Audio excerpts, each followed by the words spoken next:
Hello दोस्तों, good morning to all of you. I hope आप लोग अच्छे होंगे, खुश होंगे और अच्छे से पढ़ाई कर रहे होंगे।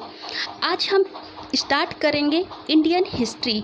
जैसा कि आपको स्क्रीन पर भी दिखाई दे रहा है, हम स्टार्ट करेंगे इंडियन हिस्ट्री। ठीक है, इंडियन हिस्ट्री में हम आपको टोटली इंडियन हिस्ट्री कवर कराएंगे, वो भी टॉपिक वाइज टॉपिक। आपको ये भी स्क्रीन पे दिखाई दे रहा होगा कि जो टॉपिक हम स्टार्ट करने जा रहे हैं वो है वैदिक सभ्यता। इसमें हम क्या पढ़ेंगे? वैदिक काल को कितने भागों में बांटा गया, वैदिक काल का उद्गम कहाँ से हुआ, वेद कितने होते हैं, अलग अलग वेदों में क्या क्या चीज़ें दी गई हैं, उसकी प्रमुख विशेषताएं क्या हैं, यानी कि ये सारी चीज़ें हम सब इसमें डिस्कस करने वाले हैं। आपसे एक रिक्वेस्ट है, अगर आपको हमारा चैनल पसंद आता है, यहाँ का दिया हुआ कंटेंट पसंद आता है, तो प्लीज़ लाइक कीजिए, सब्सक्राइब कीजिए एंड शेयर कीजिए। तो चलिए स्टार्ट करते हैं हिस्ट्री के फर्स्ट टॉपिक से, वैदिक सभ्यता। तो यहाँ पे हमको पढ़ना है वैदिक एरा यानी कि वैदिक सभ्यता।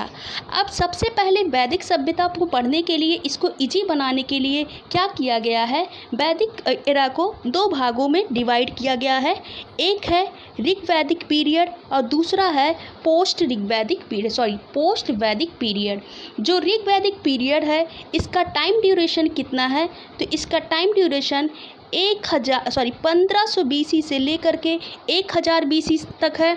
और जो पोस्ट वैदिक पीरियड है यानी कि उत्तर वैदिक काल है, इसका टाइम पीरियड 1000 BC से लेकर के 600 BC तक है। ठीक है, कितना है? 1000 BC से लेकर के 600 BC तक। ठीक है, अब इसके पहले बात हम सबसे पहले ये डिस्कस करते हैं कि वैदिक शब्द क्या होते हैं। वैदिक शब्द उत्पन्न कहाँ से हुआ है? तो वैदिक शब्द का जो उत्पत्ति हुई है वो कहाँ से हुई है? वेद से हुई है। ठीक है, कहाँ से हुई है? वेद से हुई है, जिसका अर्थ क्या होता है? ज्ञान होता है। ठीक है, वैदिक शब्द का क्या अर्थ होता है? तो ज्ञान होता है। और ये ज्ञान हमको मिला कैसे है? तो ये ज्ञान हमको कुछ सुपीरियर यानी कि श्रेष्ठ लोगों से मिलता है, जिसे क्या बोलते हैं? आर्यन बोलते हैं। ठीक है, क्या बोलते हैं? आर्यन बोलते हैं। आपसे क्वेश्चन किया जाएगा कि आर्यन किसे कहा जाता है? तो ये ज्ञान यानी कि जो वेद का ज्ञान हमको मिलता है, जिन सुपीरियर लोगों से मिलता है, जिन श्रेष्ठ लोगों से मिलता है, उसी को क्या बोलते हैं? आर्यन बोलते हैं। ठीक है, वैदिक शब्द कहाँ से आया? वेद से आया। वैदिक सभ्यता को कितने भागों में बांटा गया? दो भागों में बांटा गया, ऋग्वैदिक काल एंड उत्तर वैदिक काल। ऋग्वैदिक काल को कितने का टाइम पीरियड क्या था? तो 1500 BC से लेकर के 1000 BC तक था। और उत्तर वैदिक काल का पीरियड क्या रहा है? तो 1000 BC से लेकर के 600 BC तक रहा है। ठीक है, आगे बढ़ते हैं। अब देखिए यहाँ पे क्या लिखा हुआ है कि 1500 BC में आर्यन का क्या हुआ था? आगमन हुआ था। मैंने आपको बता दिया कि आर्यन क्या होते हैं। वो श्रेष्ठ लोग जिनसे हमें वेद का ज्ञान होता है, उन्हीं को क्या बोलते हैं? आर्यन बोलते हैं। अब आर्यन कब इनका आगमन भारत में कब हुआ? तो 1500 BC में हुआ था। ठीक है, ये मध्य एशिया से आए थे। देखिए कुछ ऐसे भी व्यक्ति हैं जिन्होंने अलग अलग ये मत दिया है कि आर्यन जो थे वो कहाँ से आए थे। तो आर्यन अगर बात कर दी जाए, किसने कहा है कि आर्यन जो है वो मध्य एशिया से आए थे? तो ये कहा है, तो ये कथन दिया है मैक्स मूलर ने। ठीक है, किसने? मैक्स मूलर ने। तो आर्यन कहाँ से आए थे? मध्य एशिया से आए थे। ये किसका कथन है? SSC में पूछा गया है, मैक्स मूलर का कथन है। ठीक है, और आर्यन कहाँ से आए? दूसरा कथन किसने दिया है? अगर उत्तरी ध्रुव की बात कर दी जाए, ठीक है, उत्तरी ध्रुव से, यानी कि किसने कहा है कि आर्यन जो है वो उत्तरी ध्रुव से आए हैं? तो ये किसने कहा है? BG तिलक ने कहा है, यानी कि बाल गंगाधर तिलक ने कहा है। किसके अनुसार आर्यन तिब्बत से आए थे? तो स्वामी दयानंद सरस्वती के अनुसार आर्यन जो है वो तिब्बत से आए थे। ठीक है, तो अब यहाँ तक तो हमें क्लियर हो गया कि आर्यन कौन थे, आर्यन कहाँ कहाँ से आए थे, किस किस के अनुसार ये कथन दिया गया है, वैदिक सभ्यता को कितने भागों में बांटा गया है, उनका टाइम ड्यूरेशन क्या था। ठीक है, ये आपको क्लियर हो गया होगा। चलिए आगे बढ़ते हैं। अब आर्यन का विस्तार कहाँ से कहाँ तक था? तो आर्यन का जो विस्तार है वो उत्तर में कश्मीर से लेकर के, ठीक है, उत्तर में कश्मीर से लेकर के दक्षिण में राजस्थान तक इनका विस्तार हुआ। ठीक है, तथा पूर्व में पश्चिमी गंगा से लेकर के, ठीक है, पश्चिम में पूर्व गंगा से लेकर के पश्चिम में अफ़गानिस्तान तक इनका कब्ज़ा रहा है। ठीक है, अगेन मैं डिस्कस करती हूँ। उत्तर में कश्मीर से लेकर के, ठीक है, उत्तर में कश्मीर से लेकर के दक्षिण में उत्तरी राजस्थान तक इनका विस्तार हुआ। ठीक, तथा पूर्व में पश्चिमी गंगा से लेकर के अफ़गानिस्तान तक इनका पूरा कब्जा रहा है। ठीक है, अब बात करते हैं आगे। पूरे उत्तर पश्चिम भारत पर इनका अधिकार रहा है। इससे तो कंक्लूजन यही निकल के आता है कि पूरे उत्तर पश्चिम भारत पर इनका क्या रहा है, अधिकार रहा है। ठीक है, अब जब ये पूरे उत्तर पश्चिम भारत पर अधिकार कर लिए तो इनके अधिकार के बाद जो भारत का नाम पड़ा था वो क्या पड़ा था, तो आर्यव्रत पड़ा था। आपसे क्वेश्चन कर लेगा कि आर्यव्रत का नाम, भारत का आर्यव्रत नाम कब पड़ा था। ठीक है, तो जब आर्यन ने क्या किया था, पूरे उत्तर पश्चिम भाग पर कब्जा कर लिया था, उसी के बाद भारत का नाम जो रखा गया था वो क्या था, पहले आर्यव्रत था। ठीक है, और यही क्या है, भारत का सबसे पुराना नाम है। ठीक है, आगे बढ़ते हैं। अब देखिए यहाँ पे क्या पढ़ना है हमको। ये सभ्यता पूरी तरह कैसी थी, कृषि प्रधान थी। ठीक है, इस सभ्यता में कृषि और पशुपालन ज़्यादा होता था। ठीक है, इसीलिए इस सभ्यता को क्या बोलते हैं, कृषि पशुपालन सभ्यता कहते हैं। साथ साथ इसे ग्रामीण सभ्यता भी कहा जाता है। ठीक है, आई होप आपको क्लियर हो गया। एक बार मैं पूरा फिर से बता देती हूँ। सबसे पहली बात, वैदिक सभ्यता को कितने भागों में बांटा गया है, 2। एक था ऋग्वैदिक काल, जिसका समय काल था 1500 से लेकर के 1000 BC तक। सेकंड किस पार्ट में डिवाइड किया गया है, उत्तर वैदिक काल, जिसका टाइम ड्यूरेशन था 1000 BC से लेकर के 600 BC तक। वैदिक शब्द जो है वो वेद से बना हुआ है। वेद का अर्थ क्या होता है, ज्ञान होता है। आर्यन कौन होते हैं, वे श्रेष्ठ लोग जिनसे हमें क्या मिलता है, ज्ञान मिलता है, उन्हीं को क्या बोलते हैं, आर्यन बोलते हैं। आर्यन जो है वो मध्य एशिया से आए थे, किसने कहा, मैक्स मूलन ने कहा। उत्तरी ध्रुव से आए थे, ये किसने कहा, बीजी तिलक ने कहा। तिब्बत से आए थे, ये किसने कहा, दयानंद सरस्वती ने कहा। वेदिक की ओर लौटो, ये नारा किसने दिया है, कमेंट बॉक्स में बताइएगा जरा। ठीक है, वैदिक सभ्यता जो थी वो कैसी सभ्यता थी, पूरी तरह ग्रामीण सभ्यता थी। ठीक है, इसमें मेनली क्या होता था, इसमें कृषि और क्या होता था, पशुपालन होता था। ठीक है, क्या होता था, कृषि और पशुपालन में होता था। अब बात कर दी जाए जो वैदिक सभ्यता थी। ठीक है, वैदिक सभ्यता में जो परिवार था वो कैसा था, तो वैदिक सभ्यता में जो परिवार था वो कैसा था, पितृसत्रात्मक था। ठीक है, यानी कि यहाँ पे क्या होती थी, पुरुषों की वैल्यू ज़्यादा होती थी कंपैरिजन टू फीमेल। ठीक है, आगे बढ़ते हैं। अब यहाँ से स्टार्ट होता है ऋग्वैदिक काल। ठीक है, 1500 BC से 1000 BC तक। ठीक, यह सभी वेदों में सबसे प्राचीनतम वेद है, यानी कि ऋग्वेद क्या है, सभी वेदों में सबसे प्राचीनतम वेद है। इसमें टोटल कितने मंडल हैं, तो 10 मंडल हैं और 1028 क्या हैं, सूक्तियाँ हैं। ठीक है, 10 मंडल हैं और 1028 क्या हैं, सूक्तियाँ हैं। सभी मंडलों का जो संकलन करते हैं उसे क्या बोलते हैं, तो उसे वेद व्यास बोला जाता है। ठीक है, जो सभी मंडलों का संकलन करते हैं उसे क्या बोलते हैं, वेद व्यास बोलते हैं। जो दूसरा और 7वां मंडल है वो सबसे पुराना मंडल है। ठीक है, और जो नया मंडल है वो कौन सा है, 10वां मंडल सबसे नया मंडल है। ऋग्वेद का जो तीसरा मंडल है उसमें किसकी रचना हुई है, तो रचना किसने की है, विश्वामित्र ने की है। ठीक है, ऋग्वेद के जो तीसरा मंडल है उसकी रचना किसने की है, तो विश्वामित्र ने की है। और इस मंडल में किसकी बात की गई है, तो गायत्री मंत्र की बात की गई है। ठीक, अब 10वें मंडल की बात कर दी जाए। एक क्वेश्चन यहाँ पे, और जो ये गायत्री मंत्र है, तीसरे मंडल में जो रचना किया है विश्वामित्र ने, इसमें गायत्री मंत्र है, तो गायत्री मंत्र किसको समर्पित है, तो यहाँ गायत्री मंत्र जो है वो किसको समर्पित है, तो सावित्री को समर्पित है। ये क्वेश्चन बहुत इंपॉर्टेंट है, पूछा गया है। ठीक है, किसको समर्पित है, सावित्री को समर्पित है। चलिए आगे बढ़ते हैं, कौन सा पढ़ना है हमको, 10वां मंडल। ठीक है, तो 10वें मंडल की बात कर दी जाए, इसमें क्या दिया है, पुरुष सूक्त दिया हुआ है। ठीक, और इसी पुरुष सूक्त द्वारा क्या किया गया है, वर्ण व्यवस्था का उल्लेख किया गया है, जिसमें इसमें क्या किया गया है, 4 वर्ण व्यवस्था बनाई गई हैं। एक कौन सा है, ब्राह्मण, दूसरा क्षत्रिय, तीसरा वैश्य और चौथा क्या हो जाएगा, शूद्र हो जाएगा। ठीक है, तो आपसे पूछेगा कि वर्ण व्यवस्था का उल्लेख ऋग्वेद के किस मंडल में है, तो 10वें मंडल में है। और वो चार जो क्या है, चार जो वर्ण व्यवस्था है वो कौन कौन से हैं? तो ब्राह्मण है, क्षत्रिय है, वैश्य है और शूद्र है। ठीक, अब देखिए ऋग वैदिक काल में ये क्वेश्चन पूछा जाएगा, सबसे पवित्र नदी कौन सी थी? तो सबसे पवित्र नदी थी सरस्वती। और सबसे महत्वपूर्ण नदी कौन सी थी? तो वो सिंधु थी। यानी कि पवित्र पूछेगा तो सरस्वती नदी हो जाएगा, और महत्वपूर्ण नदी पूछेगा तो वो क्या हो जाएगा? सिंधु नदी हो जाएगा। अब से क्वेश्चन करेगा, क्या ऋग वैदिक काल में गंगा नदी का जिक्र हुआ है? तो हाँ हुआ है, वो भी कितनी बार? एक बार हुआ है, जिसे क्या कहा जाता था? गौरा कहा जाता था।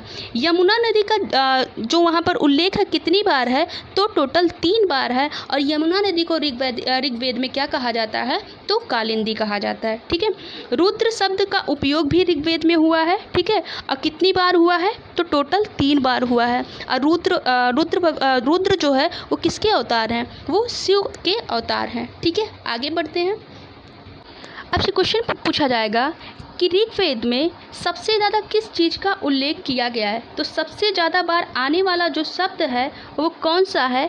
पिता शब्द है। और वो कितनी बार आया है? 335 बार आया है। जन जो है वो कितनी बार आया है? 275। इंद्र जो है 250। माता जो है वो 234 बार इसका उल्लेख ऋग्वेद में किया गया है। ठीक है, अब देखिए वह व्यक्ति, उस व्यक्ति को क्या कहते हैं जो ऋग वेद के मंत्रों का उच्चारण कहता है? तो उसे क्या बोलते हैं? होत्र बोला जाता है। ठीक है, तो ऋग्वेद के मंत्रों को उच्चारण करने वाला जो व्यक्ति होता है उसे होत्र कहा जाता है। तो आप क्वेश्चन कर लेगा, सामवेद के मंत्रों का उच्चारण करने वाले को क्या कहा जाता है? तो उसे क्या कहा जाता है? उद्गाता कहा जाता है। ठीक है, चलिए आगे बढ़ते हैं। फिर यहाँ पे और डिस्कस कर लेते हैं कि ऋग्वेद में सबसे छोटी चीज़ क्या होती थी? तो सबसे पहले आता था ग्राम होता था। ठीक है, ग्राम से ऊपर क्या होता था? तो विश्व होता था। विश्व से ऊपर क्या होता था? तो जन होता था। और जब बहुत सारे जन को मिला देते थे तो क्या बनता था? एक जनपद बनता था। ठीक है, सबसे पहले क्या होगा? तो ग्राम होगा। ठीक है, फिर उसके बाद क्या आता है? तो बहुत सारे ग्राम को मिला करके क्या बनता है? एक विश्व बनता है। जब बहुत सारे विश्व का ग्रुप बनता है तो वो क्या होता है? वो जन होता है। और जब बहुत सारे जन का क्या होता है? ग्रुप बनता है तो वो क्या होता है? जनपद होता है। तो ये क्वेश्चन पूछा गया है, जनपद किसका सम्मुख होता था ऋग्वेद में? तो बहुत सारे जन का जब ग्रुप होता था तो क्या बनता था? जनपद बनता था। ठीक है, आगे बढ़ते हैं।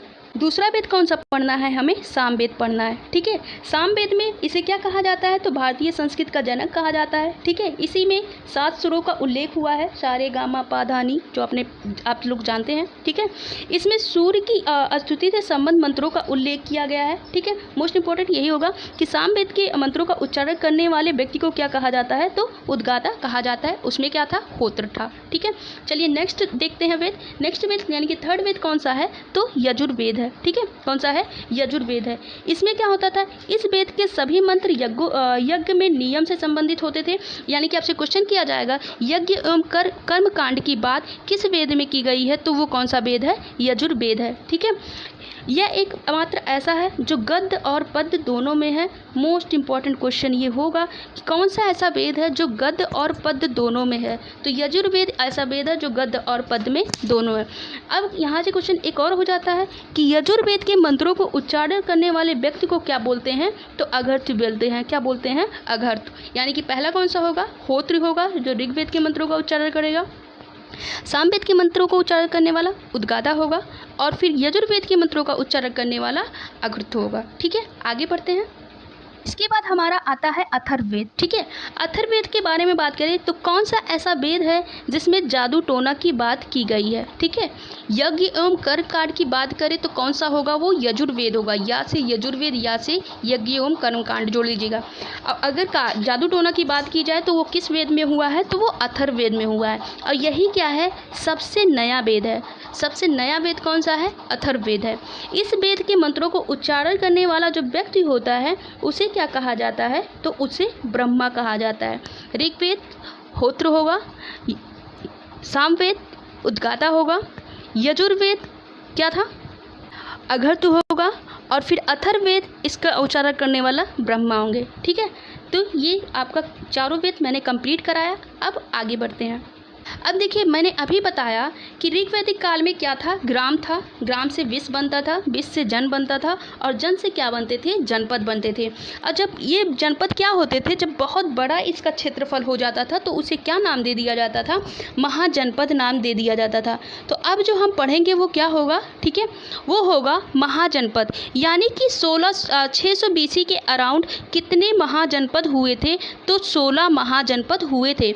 अब इसका हमें साक्ष्य कहाँ से मिलता है, तो बौद्ध ग्रंथ के अंगोत्तर निकाय से मिलता है और जैन ग्रंथ के भगवती सूत्र से हमको ये साक्ष्य मिलते हैं। क्वेश्चन पूछा गया है कि महाजनपद 16 महाजनपद के बारे में हमको ये साक्ष्य कहाँ से मिले हैं, तो बौद्ध ग्रंथ के अंगोत्तर निकाय से मिला है और जैन धर्म के भगवती सूत्र ग्रंथ से मिला है। ठीक है, तो चलिए अब हम जो 16 महाजनपद है उसके बारे में, उसकी राजधानी और कहाँ कहाँ है उसको पढ़ते हैं।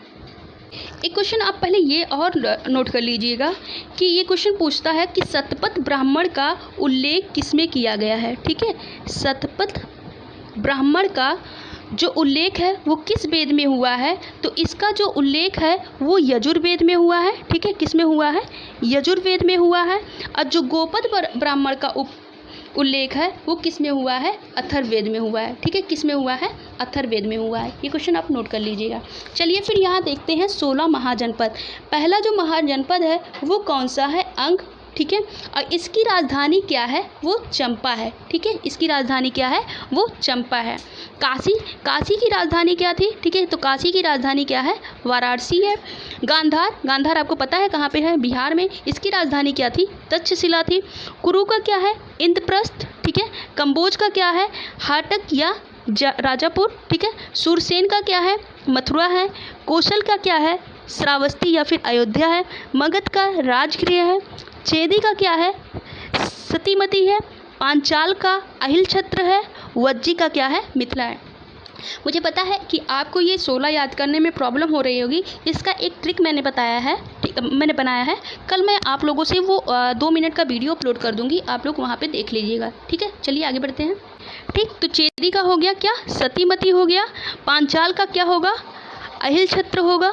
वज्जी का क्या होगा, मिथिला होगा। मत्स्य क्या होगा, विराटनगर होगा। वत्स क्या होगा, कौशाम्बी। और अस्मक का क्या होगा, कोटन।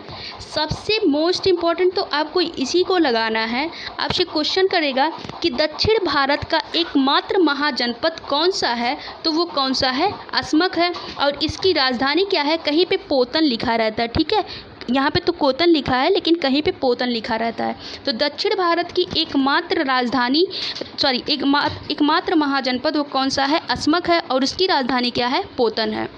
ठीक, अब यहाँ पे नेक्स्ट कौन सा है, अवंती है। और अवंती क्या है, उज्जैन। और मल की राजधानी क्या है, वो कुशीनगर है। ठीक है, तो फिर से एक बार मैं आपको बता देती हूँ, रहने देती हूँ। कल मैं आप लोगों के लिए ये शॉर्ट वीडियो विथ ट्रिक बना दूंगी, अब आप लोग उसे देख लीजिएगा। ठीक है, आगे बढ़ते हैं। अब यहाँ से स्टार्ट होता है बौद्ध धर्म। अच्छा, इसमें एक टॉपिक और उपनिषद के बारे में छूट गया है, वो मैं आपको ऐसे बता देती हूँ, आप लोग सुन लीजिए, यहाँ पे नोट नहीं हुआ है। ठीक है, तो सबसे पहले उपनिषद क्या होता है, तो उपनिषद जो वर्ड है, ठीक है, उपनिषद जो वर्ड है वो 2 शब्दों से बना है। किससे, पहला है उप और दूसरा क्या है, निषद। और उपनिषद, उप का अर्थ होता है पास। ठीक है, इसका अर्थ क्या होता है, पास होता है। और निषद का अर्थ होता है गुरु के समीप। ठीक है, इसका अर्थ क्या होता है, गुरु के समीप बैठना। तो यानी कि पूरे उपनिषद का क्या अर्थ हो जाएगा, गुरु के समीप बैठकर ज्ञान ग्रहण करना, उसी को क्या बोलते हैं, उपनिषद बोलते हैं। ठीक है, अब आपको आई होप क्लियर होगा उपनिषद क्या है। तो उपनिषद 2 शब्दों से मिलकर बना हुआ है, उप धन निषद। उप का अर्थ क्या होता है, ज्ञान होता है। निषद का क्या अर्थ होता है, गुरु के समीप। ठीक है, तो यानी कि गुरु के समीप बैठकर जो हम ज्ञान ग्रहण करते हैं उसी को क्या बोलते हैं, उपनिषद कहते हैं। अच्छा, एक क्वेश्चन और, उपनिषद को और किस नाम से जानते हैं, तो इसे और क्या कहा जाता है, इसे वेदांत कहा जाता है। ठीक है, क्या कहते हैं, वेदांत कहते हैं। ठीक है, आगे बढ़ते हैं। चलिए ये बताइए कि टोटल उपनिषद कितने हैं।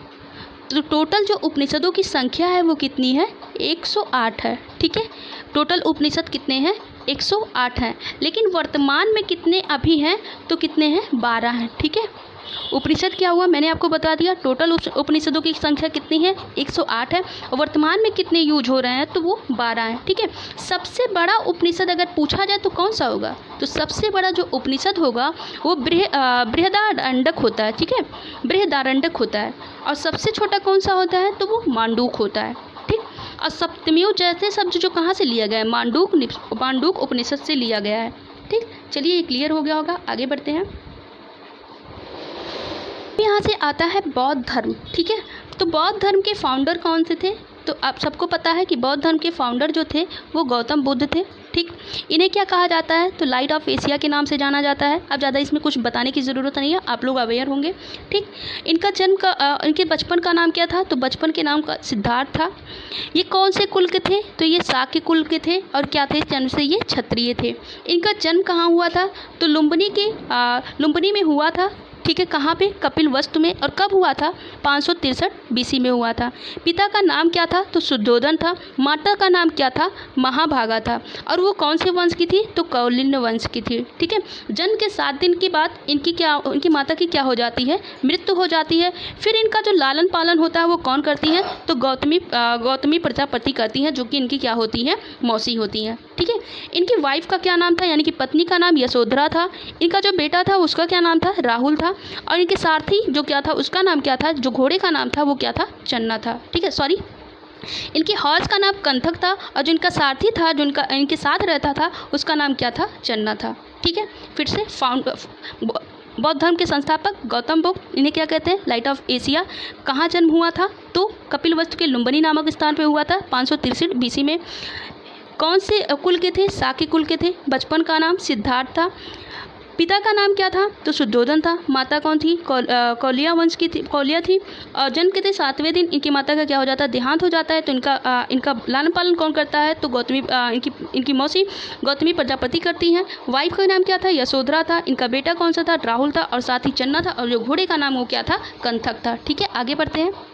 अब यहाँ से ये देखिए क्वेश्चन ये पूछा जाता है कि सिद्धार्थ ने, यानी कि गौतम बुद्ध ने, अभी तो सिद्धार्थ ही बोलते हैं, सिद्धार्थ ने अपनी उन्होंने अपना गृह त्याग कौन से वर्ष में किया था? तो 29 वर्ष की आयु में किया था, जिसे क्या कहा जाता है? महाभिनिष्क्रमण कहा गया है। ठीक है, इनको ज्ञान की प्राप्ति कहाँ पे हुई थी? तो ठीक है, अनोमा नदी, यानी जिनको पुनपुन नदी भी कहा जाता है। ठीक है, उसी में क्या की थी? ये संन्यास धारण करके वहाँ पे बैठे और वहीं पे क्या होती है? ये ज्ञान की प्राप्ति के लिए निकल पड़ते हैं। ठीक है, राजगृह में इनकी मुलाकात किससे होती है? ठीक है, तो राजगृह में इनकी मुलाकात जो होती है अलार कलाम से होती है, जो कि इनके क्या होते हैं? फर्स्ट गुरु होते हैं। और सेकंड कौन होते हैं? वैशाली में इनको रुद्रक रामपुत्र से होती है। ठीक है, गया पहुँचे, वहाँ से ये निकले और फिर कहाँ पहुँचे? गया पहुँचे। और 6 वर्ष की आयु के बाद उन्होंने वहाँ पे तपस्या की और निरंजना नदी के तट पे इनको क्या हुई? ज्ञान की प्राप्त हुई। ठीक है, इनके महान ज्ञान की प्राप्ति के बाद ये क्या कहलाए थे? बुद्ध कहलाए थे। पहले नाम क्या था? सिद्धार्थ था। बुद्ध ने अपना प्रथम उपदेश, जिसे क्या कहा गया है? धर्मचक्र प्रवर्तन कहा गया है, कहाँ दिया था? तो ये सारनाथ में दिया था। और सारनाथ कहाँ है? वाराणसी में है। इसके बाद इन्होंने क्या किया था? बौद्ध संघ की स्थापना की थी। ठीक है, और उसमें क्या फॉलो किया जाता था? बुद्ध संघ और धम्म। यानी कि पूछेगा कि बौद्ध धर्म में कितने रत्न थे? तो 3 थे। कौन कौन से थे? बुद्ध थे, संघ थे और धम्म थे। अब बौद्ध धर्म को ज्वाइन करने के लिए जो मिनिमम एज थी, ठीक है, मिनिमम एज कितनी थी? वो 15 वर्ष थी। ठीक है, आगे बढ़ते हैं। ठीक है, इसमें क्या होता था कि बौद्ध संघ के गणपुत्र के लिए कितने सदस्यों की नीडेड होती थी? तो 20 सदस्य की नीडेड होती थी। एक शिष्य इनका क्या था? 2 शूद्र थे। ठीक है, एक शिष्य में क्या थे? 2 शूद्र थे, तपसु और मल्लिक। ठीक है, तपसु और मल्लिक। एक महिला शिष्य थी, उनका क्या नाम था? गौतमी। और वही कौन थी? पहली महिला जो बौद्ध धर्म में शामिल हुई थी, वो कौन थी? वो गौतमी, इनकी यानी कि मौसी थी। ठीक है, आगे बढ़ते हैं। प्रसिद्ध शिष्य कौन था? तो आनंद और उपाली थे। ठीक है, बुद्ध ने अपना सर्वाधिक उपदेश कहाँ दिया है? तो श्रावस्ती में दिया है। किस भाषा में दिया है? तो पाली में दिया है। ठीक है, जीवन के अंतिम समय में ये कहाँ पे पहुँचे थे? तो कुशीनगर में पहुँचे थे। और वहाँ पे अपना अंतिम उपदेश किसको दिया था? तो सुभच्छु को दिया था। ऐसा कहा जाता है इसी सुभच्छु ने पिग का जो मांस होता है उसको क्या करके वो खीर बना करके खिलाई थी, जिसकी इनकी क्या हो जाती है? उसी से डेथ हो जाती है। ठीक है, ऐसा लिखा हुआ है। 483 BC में क्या होता है? इनका डेथ होता है कहाँ पर, कुशीनगर में हिरण्या नदी के किनारे होता है। ठीक है, इसमें कहा जाता है कि अतिसार से इनकी मौत हुई थी और इनकी मृत्यु के बाद इसको क्या कहा गया है, परिनिर्वाण कहा गया है। ठीक है, आगे बढ़ते हैं। हम लोगों को पता है कि बौद्ध धर्म में क्या हुआ था, 4 बौद्ध संगीतियाँ हुई थी। ठीक है, तो जो पहली बौद्ध संगीत थी वो कब हुई थी, 483 BC में हुई थी। ठीक है, सॉरी मैंने कहाँ पे टिक कर दिया, कहाँ पे हुई थी, 483 BC में हुई थी। और वो प्लेस कौन सा था, राजगृह था। ठीक है, और किस गुफा में हुआ था, तो सप्तपर्णी गुफा में हुआ था। ठीक है, वहाँ पे अध्यक्ष कौन थे, तो अजातशत्रु थे। ठीक है, और ये किस डायनेस्टी से यानी कि किस वंश के थे, तो ये हर्यक वंश के थे। उस समय अध्यक्ष कौन थे, ठीक है, यानी कि उपाध्यक्ष कौन थे, तो वो महाकश्यप थे। ठीक है, इसी में 2 पिटक हमको पता है कि बौद्ध धर्म में टोटल 3 पिटक होते हैं, बुद्ध पिटक, सुत्त पिटक, विनय पिटक और अभिधम पिटक। यानी कि 2 पिटक का जो यहाँ पे बात की गई है, पहला कौन था, सत्य पिटक था और दूसरा कौन था, विनय पिटक था। जो सुत्त पिटक को लिखा गया है उसके मतलब बोल सकते हैं किसके द्वारा ये लिखा गया है, तो ये आनंद के द्वारा लिखा गया है। और जो विनय पिटक है वो किसके द्वारा लिखा गया है, उपाल के द्वारा लिखा गया है। अगेन मैं बता देती हूँ, प्रथम बौद्ध संगीत का आयोजन कहाँ पे हुआ था, तो ये राजगृह में हुआ था। कब हुआ था, 483 BC को हुआ था। अध्यक्ष कौन थे, तो अजातशत्रु थे। ठीक है, सम्राट कौन थे, अजातशत्रु थे। और वहाँ पे अध्यक्ष कौन थे, महाकश्यप थे। इसमें 2 पिटक की बात की गई है, सुत्त पिटक और विनय पिटक। सुत्त पिटक जो है वो किसके द्वारा लिखा गया है, आनंद द्वारा लिखा गया। और विनय पिटक जो लिखा गया है वो उपाली द्वारा लिखा गया है। ध्यान रखिएगा, ये दोनों जो थे वो किसके गुरु थे, बुद्ध के गुरु थे। ठीक है, आगे बढ़ते हैं। अब यहाँ पे कौन सी बौद्ध संगीति है, तीसरी। कब हुई थी, 383 BC को हुई थी। और कौन से जगह पे हुई थी, वैशाली में हुआ था। ठीक है, कौन से जगह पे, वैशाली में हुआ। यहाँ पे रूलर यानी कि सम्राट कौन थे, तो कालाशोक थे। और ये किस वंश के हैं, तो ये शिशुनाग वंश के हैं। अध्यक्ष कौन थे, तो साबक मीर थे। ठीक है, और उनको फॉलोअर करने वाले, इसमें क्या किया गया था, जो एक सेकेंड, जो इनके फॉलोवर थे वो क्या किए थे, बौद्ध धर्म को 2 पार्ट्स में यहाँ पे इस तरह से डिवाइड कर दिया था। एक अस्थावीर होता है और एक कौन सा होता है, महासंघिक होता है। ठीक है, वो हीनयान महायान से मत कनेक्ट करिएगा, ये दूसरा है कि उसके अंदर कुछ चीज़ों से रिलेटेड इसको किया गया था। ठीक है, तीसरी बौद्ध संगीति आ जाती है, वो कब हुई थी। ठीक है, तो तीसरी बौद्ध संगीति जो हुई थी 251 BC में हुई थी। कहाँ पर हुआ था, तो प्लेस कहाँ पे, पाटलिपुत्र में हुआ था। रूलर कौन थे, तो अशोक थे। चेयरमैन कौन थे, मोगलीपुत्र थे। ठीक है, और इसमें कौन सा कार्य हुआ था, तो बौद्ध धर्म में तीसरा पिटक जोड़ा गया था, अभिधम पिटक। विनय पिटक और सुत्त पिटक जो था वो प्रथम में हो गया था। जो तीसरा पिटक था वो किस में जोड़ा गया है, तीसरी बौद्ध संगीत में जोड़ा गया है। ठीक है, अशोक के समकालीन बौद्ध भिक्षुओं की यहाँ पे बात की गई थी। ठीक, आगे बढ़ते हैं। अब कौन सा आता है, चौथा बौद्ध संगीत। कब हुआ था, 78 AD में हुआ था। ठीक, कौन से स्थान पर था ये, कुंडलवन कश्मीर में था। सम्राट कौन थे, तो कनिष्क थे। अध्यक्ष कौन थे, वसुमित्र थे। और यहाँ पे उपाध्यक्ष सबसे इम्पोर्टेंट तो यही है कि पूछा जाता है कि चौथी बौद्ध संगीत जो हुई थी उसके उपाध्यक्ष कौन थे, तो अश्वघोष थे। इसमें कौन सा कार्य हुआ था, तो बौद्ध धर्म 2 समाजों में बढ़ गया था। एक कौन सा था, एक था हीनयान और दूसरा कौन सा था, महायान। अस्थावीर और महासंघिक वो दूसरा वर्ड है उसमें। ठीक है, यहाँ पे समाज की बात हुई है, वहाँ पे कुछ अपने थॉट प्रोसेस से लेकर के दोनों अलग हुए थे। ठीक है, चलिए आगे बढ़ते हैं। अब यहाँ पे हीनयान और महायान में डिफरेंस लिखा गया कि दोनों मतलब किस तरह से एक दूसरे से अलग थे। हीनयान में क्या होता था, यहाँ मूर्ति पूजा में कोई विश्वास नहीं करते थे और यहाँ पे मूर्ति पूजा में विश्वास होता था। ठीक है, हीनयान में गौतम बुद्ध को केवल मनुष्य मानते थे। ठीक है, इसमें क्या माना जाता था, केवल मनुष्य माना जाता था। लेकिन इसमें क्या माना जाता था, गौतम बुद्ध को भगवान माना जाता था। हीनयान में इनका कोई तीर्थ स्थान नहीं होता था। ठीक है, लेकिन महायान में इनके 4 तीर्थ स्थानों की बात की गई है। हीनयान की बात कर दी जाए तो इस तरह हीनयान संप्रदाय से लोग कहाँ कहाँ रहते हैं, इनका विस्तार कहाँ है, तो श्रीलंका है, इंडोनेशिया है, म्यांमार में अधिक ज़्यादा पाए जाते हैं। और बाकी इन स्थानों को छोड़ दिया जाए तो महायान संप्रदाय के लोग पाए जाते हैं। ठीक है, तो ये रहा बौद्ध धर्म, जिससे रिलेटेड मैंने सारी डेटा आपको दे दी। आई होप आपको पसंद आया होगा। तो कल हम बात करेंगे जैन धर्म के बारे में। ठीक है, अगर आपको ये पसंद आया हो, ठीक है, तो लाइक कीजिए, सब्सक्राइब कीजिए एंड शेयर कीजिए। कुछ गलती हो जाती है तो उसके लिए क्षमा कीजिए। Thank you class.